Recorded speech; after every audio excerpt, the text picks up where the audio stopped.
ഹരി ഓം. ദശകം 56, ശ്ലോകം 2. നമതയദ്യതമുഷ്യശിരോഹരേ പരിവിഹായ തദുന്നതമുന്നതം പരിമഥൻപദപങ്കരുഹാചിരം വ്യഹരധാകരതാളമനോഹരം. പദച്ഛേദം. നമതി യത് യത് അമുഷ്യ, യദ്യതമുഷ്യ, യത് യത് യദ്യത് പ്ലസ് അമുഷ്യ, യത് യത് പ്ലസ് അമുഷ്യ, യദ്യതമുഷ്യ.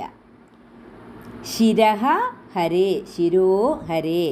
നമതി യദ്യതമുഷ്യ ശിരോ ഹരേ പരിവിഹായ തത് ഉന്നതം ഉന്നതം, തത് ഉന്നതം ഉന്നതം, തതുന്നതമുന്നതം പരിവിഹായ തതുന്നതമുന്നതം പരിമഥൻ പദ പങ്കരുഹാ ചിരം വ്യഹരധാഹ കരതാള മനോഹരം, വ്യഹരധാകരതാള മനോഹരം.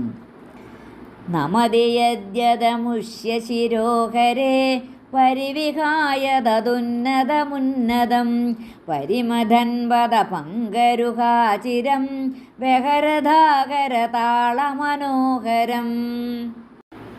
ദശകം 56 ശ്ലോകം 2 അന്വയവും അർത്ഥവും.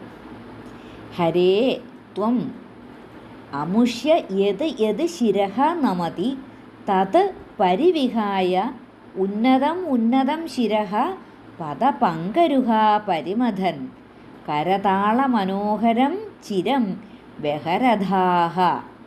ഹരേ ത്വം, അല്ലയോ ഗുരുവായൂരപ്പ, അല്ലയോ ശ്രീഹരേ.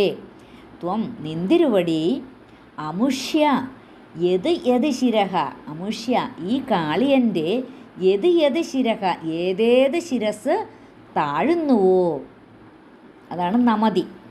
യത് യത് ശിരഃ നമതി ഏതേത് ശിരസ് താഴുന്നുവോ തത് പരിവിഹായ അത് വിട്ടിട്ട് ഉന്നതം ഉന്നതം ശിരഃ ഉയർന്ന ഉയർന്ന ശിരസിനെ പദപങ്കരുഹാ പരിമഥൻ പാതാരവിന്ദം ഭഗവാന്റെ ആ പാതാരവിന്ദം കൊണ്ട് നല്ലവണ്ണം ചവിട്ടി മെതിച്ചുകൊണ്ട് കരതാള മനോഹരം ചിരം വ്യഹരധാഹ കരതാള മനോഹരം കൈകൊണ്ട് താളം പിടിച്ച് മധുരമാവണ്ണം വളരെ നേരം കളിയാടി, വ്യഹരധാഹ കളിയാടി. അപ്പോൾ അല്ലയോ ഗുരുവായൂരപ്പ, അങ്ങയുടെ ആ പാതാരവിന്ദ മർദ്ദനമേറ്റ് കാളിയൻ്റെ ഓരോരോ ശിരസ്സുകൾ താഴുമ്പോൾ അവയെ അങ്ങ് ഉപേക്ഷിക്കും. അതുപേക്ഷിച്ചിട്ട് ഉന്നതമായിട്ട് നിൽക്കുന്ന മറ്റു ശിരസ്സുകളിൽ നിന്തിരുവടി ചാടിക്കയറി അവയെ മർദ്ദിക്കുവാനായിട്ട് ചവിട്ടി മെതിക്കുവാനായിട്ട് തുടങ്ങി.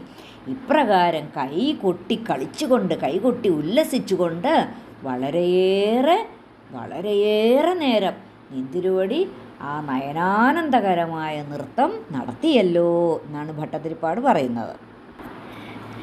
നമതിയദ്യതമുഷ്യ ശിരോഹരേ പരിവിഹായ തദുന്നതമുന്നതം പരിമഥൻ പദ പങ്കരുഹാചിരം വ്യഹരധാകരതാള മനോഹരം.